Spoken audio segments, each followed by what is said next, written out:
Hi, welcome to Australian Off-Road Campers. Congratulations on purchasing your new camper.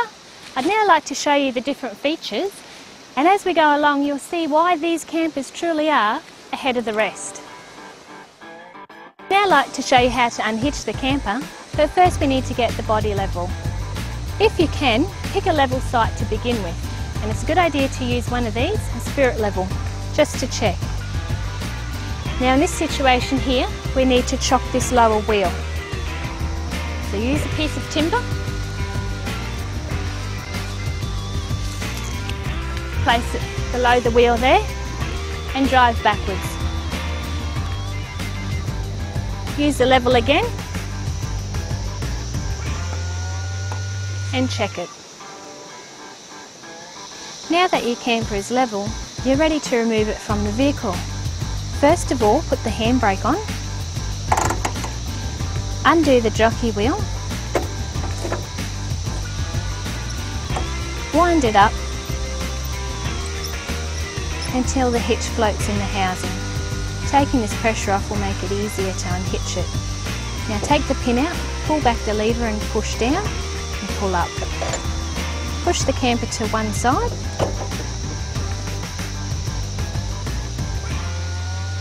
Undo the electrical and the chains.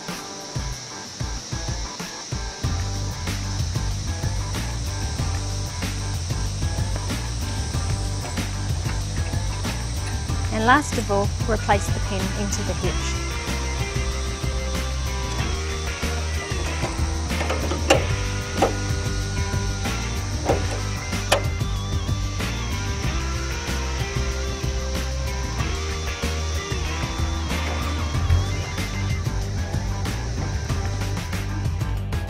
Opening these campers is really easy, and it can be done by one person if necessary. First of all, you need to lower the jockey wheel so it has a definite nose down attitude. About 2 inches is fine. Next you undo the rear spare, there's 2 latches there, and push it right the way around the camper.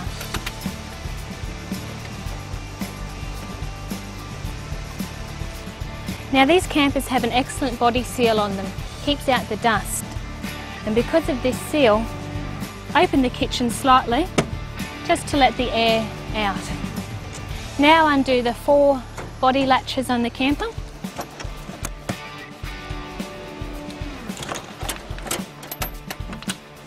Now open the floor out.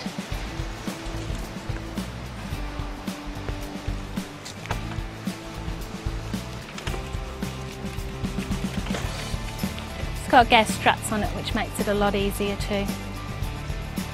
Now you just need to put a bit of weight on this corner here, while the other person adjusts the leg down there.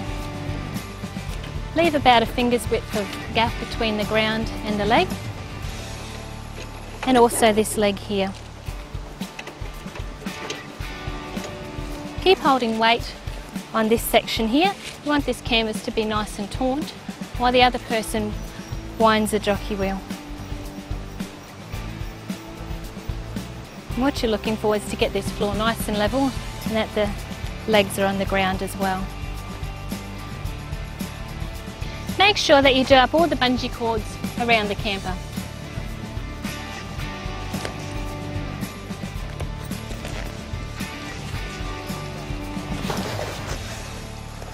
Pulling it out of the body as you go. And just take care with this little Velcro strip here. Another great feature of these campers is that you can leave the overnight awning attached to the main canvas. Now to set this overnight awning up, you need these 2 poles. They're actually kept in the front of the body here. Now the long pole goes to the kitchen side of the body. Unroll the front awning here.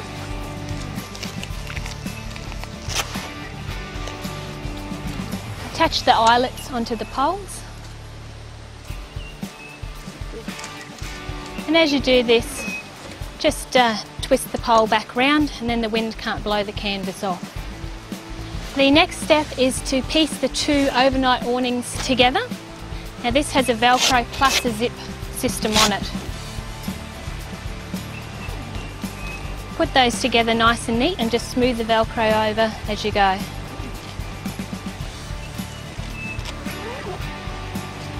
And at the end, just make sure the two eyelets meet up here, because you're going to put a pole through that later.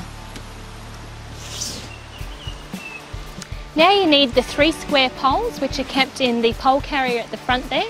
The first one is this square stainless pole.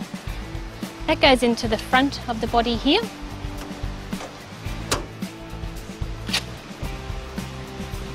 Attach the canvas and fully extend the pole.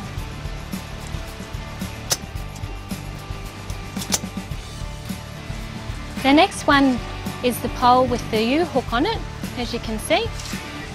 That goes at the top of the camper up here, and your other square pole with the pin in it. That actually goes into the body of the camper. Be careful not to damage the hole as you put it in there. Attach the canvas, put the pin in. Extend the top pole first. This will keep the roof nice and taut. And then the lower pole. Now if you are in windy conditions, you can put a 9-foot spreader pole between the 2 square poles.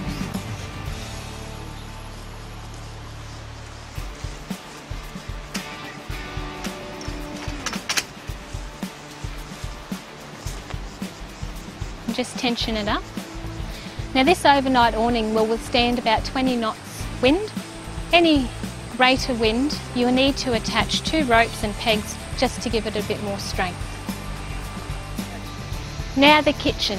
The way Australian off-road campers have designed this kitchen really takes the stress out of cooking a hot meal.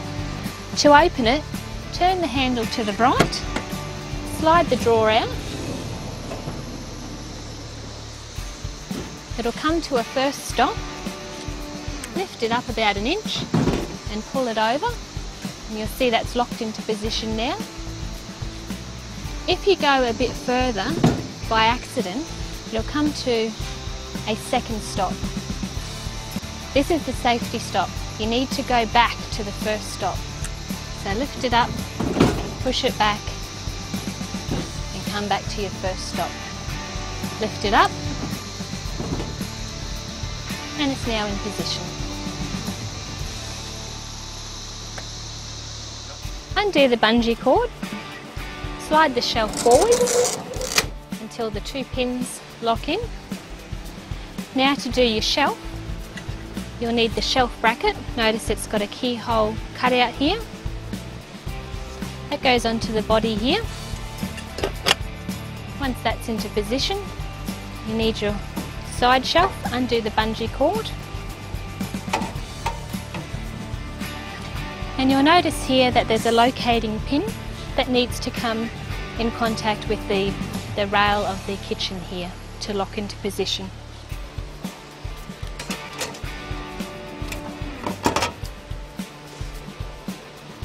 Also your pantry here, to open it, just push the 2 clips in.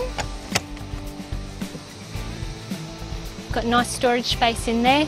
Here is your power outlet for your 240 and the inlet there. Here's your voltmeter for your battery and also the socket for your fluoro light. And the main power switch is in here. And also just up in here is the switch for your LED light as well, which is handy when you're cooking. Inside the storage compartment here, you've got the hose for the gas. It's got a bayonet fitting on the end, which just goes just behind here.